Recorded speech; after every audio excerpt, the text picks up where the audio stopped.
Pour bien comprendre ce qui s'est passé ces dernières heures, on va regarder le reportage de Charline Hurel. C'est très important. En images, on va comprendre ce qui a été décrit par Benjamin Cruard.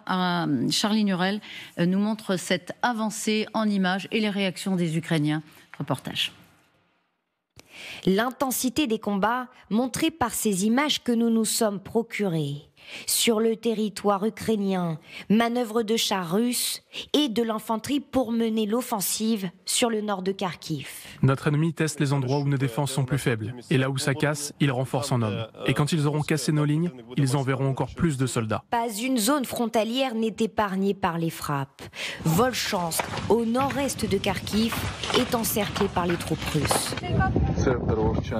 Le centre de Volchansk, à 14h aujourd'hui. Plus d'une vingtaine de bombes larguées par l'aviation russe en 1 heure. Malgré les risques, les pompiers tentent de sauver des habitants des décombres, extirpent un corps. Le chaos résonne dans la ville. Il pille, il pille, il pille. Il pille des ordinateurs, des voitures. Ils sont 500 à ne pas avoir évacué. Dans une autre zone de la région, la forêt brûle après une frappe. Les combats ne sont pas loin. Tatiana et sa voisine refusent de partir. Il y a la sirène. On a l'habitude de ça, des explosions.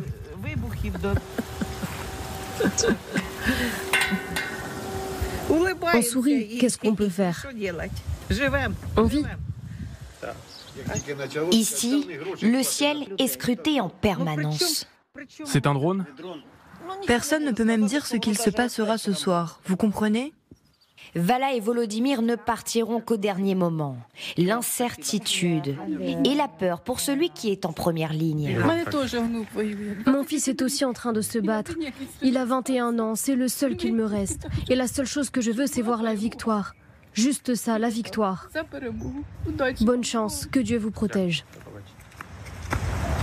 Dans le nord de Kharkiv, les routes ne sont désormais plus que le balai des troupes ukrainiennes venues en renfort face à la nouvelle offensive russe. Voilà, cette nouvelle offensive russe filmée par Charline Hurel avec Charlotte Lefettet et Konstantin Yaremenko, le fixeur évidemment qui les accompagne et qui les protège en partie. Les Russes ont donc pris, on se souvient des grignotages centimètre par centimètre du front par les Russes, c'était il y a quelques mois. Ça va plus vite. Et la situation est dangereuse, disait le ministre britannique Cameron. Comment vous l'évaluez, vous, le général ? Alors d'abord, oui, ce sont des progrès réels. Et c'est une zone qui est très différente de la bataille du Donbass, où là, effectivement, on est dans une guerre style 14-18. Là, il y avait ce qu'on appelle un intervalle, c'est-à-dire une grande zone où on se contentait de se surveiller mutuellement, mais sans prétendre défendre. D'ailleurs, il y a eu des incursions ukrainiennes, nombreuses, de l'autre côté de la frontière, sur 60 km, il y a encore quelques mois. Donc les Russes, il y a 3 mois, ont mis en place un dispositif qui, pour moi, avait pour but d'étanchéiser la frontière, déjà pour arrêter les incursions ukrainiennes. Et maintenant, ils sont dans l'autre sens. Les incursions terrestres, hein, parce que les Ukrainiens continuaient de frapper Belgorod. Alors là, ce qu'on voit sur la carte, c'est quand même ces 2 attaques. Parce que entre les deux, Volchansk et Lipski, il y a les sources du Dniepr. Et après, le Dniepr, ça devient très important. Donc c'est une vraie coupure. Je pense que le vrai objectif des Russes, c'est Volchansk, parce que après, en poursuivant vers le sud, et en se protégeant à droite d'une éventuelle contre-attaque par le Dniepr, tout simplement, oui. Eh bien, ils peuvent décapsuler la ligne du Donbass. Ça veut dire quoi, ça ? Décapsuler, c'est l'effet de je passe par derrière et je soulève. Je libère. Alors, je décroche la position de Kupiansk, si vous voulez, en arrivant par derrière. Donc, je pense que leur objectif, c'est pas Kharkiv, c'est plutôt décapsuler la ligne du Donbass par le nord. Pour en faire quoi ? Pour finir pour la briser, puis repartir encore voir une carte vers l'avant. Et donc, pour Kharkiv proprement dit, Clairement, les Ukrainiens sont quand même obligés de faire un effort pour les arrêter, parce que sinon ils continueront à avancer, si vous voulez.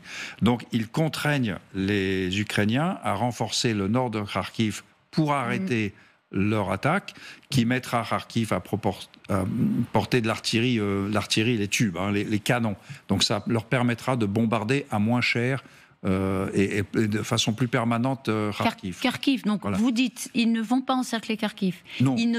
Ils vont encore moins pénétrer dans Kharkiv. Ils n'en ont pas les moyens ? Pas les moyens, ni je pense l'envie. Alors, pas les moyens pour l'instant. On note qu'a priori, il y a 6 bataillons qui ont été identifiés à coup sûr dans cette offensive. Donc, c'est pas 3 divisions blindées qui y vont. Alors, ils ont des moyens derrière. Ouais. Donc, pour l'instant, ils sont en train... Tant que c'est mou, ils avancent et ils forcent les Ukrainiens à dégarnir d'autres secteurs du front pour sauver Kharkiv. Mais je pense que leur vrai objectif, c'est à partir de Vovchansk, de descendre vers le sud et de prendre Kupiansk à revers. Donc, on ne voit pas sur la carte. D'accord, donc c'est pour que Kupiansk soit pris par le nord, si on voit. C'est à l'est de Kharkiv, Kupiansk. Voilà. Donc c'est ça pour vous le véritable objectif, et donc vraiment solidifier leur position sur le Donbass. Oui. Et non pas conquérir Kharkiv, parce que c'est la grande crainte quand même des Ukrainiens. Elle est effectivement modérée par des spécialistes comme Roman Zvitan, qui dit l'ennemi ne dispose pas des moyens nécessaires pour marcher sur Kharkiv. Il va tenter de prendre d'autres villes dans la région. Marcher sur Kharkiv, oui, c'est prendre Kharkiv qu'ils peuvent pas. Mais alors, est-ce qu'ils peuvent encercler Kharkiv ?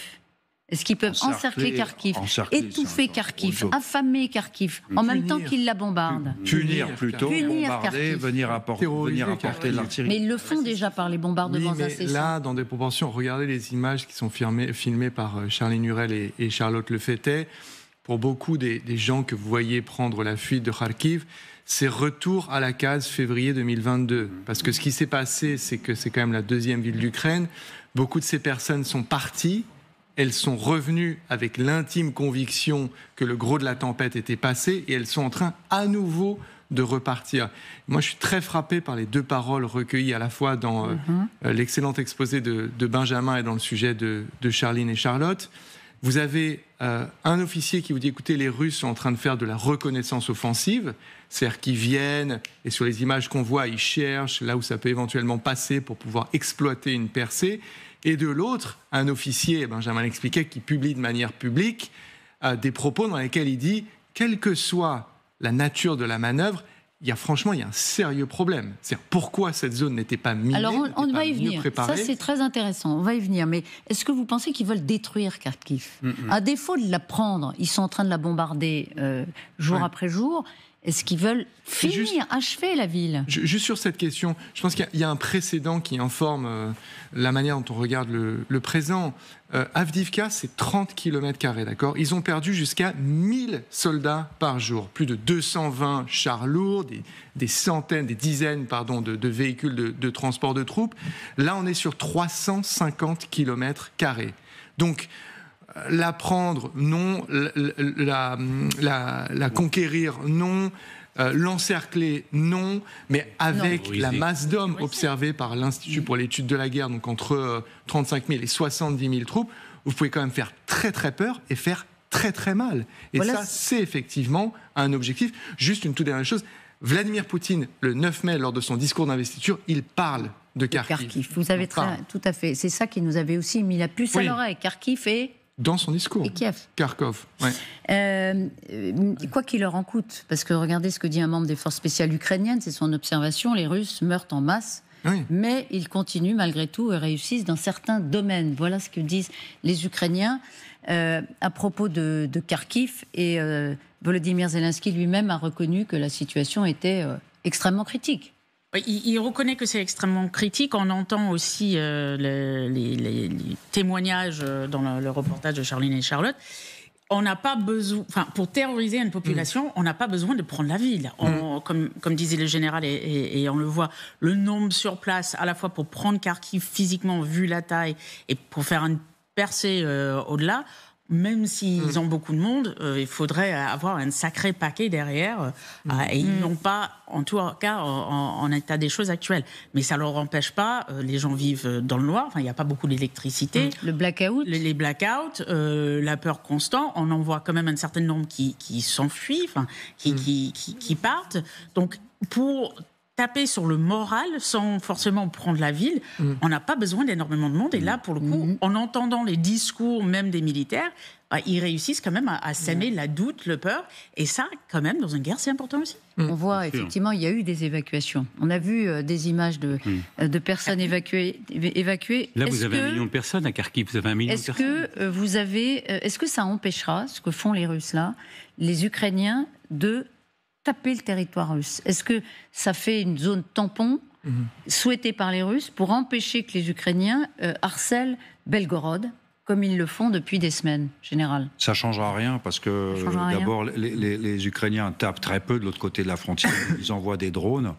Les drones, ils ne sont pas à 10 km presque. Ils ont encore bombardé à Volgograd, à 1200 km, il y a 2 jours avec un drone.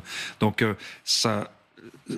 là, déjà, depuis plusieurs mois, ce qui a changé, c'est qu'il n'y a plus d'incursions ukrainiennes dans le secteur, sans doute parce qu'il y avait le dispositif pré-offensif qui se mettait en place, et du coup, une densité militaire qui rendait l'affaire impossible.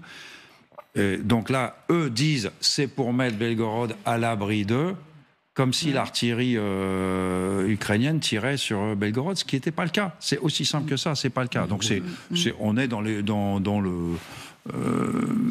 parce que, en plus, ça c'est l'expansionnisme, c'est la loi de l'expansionnisme.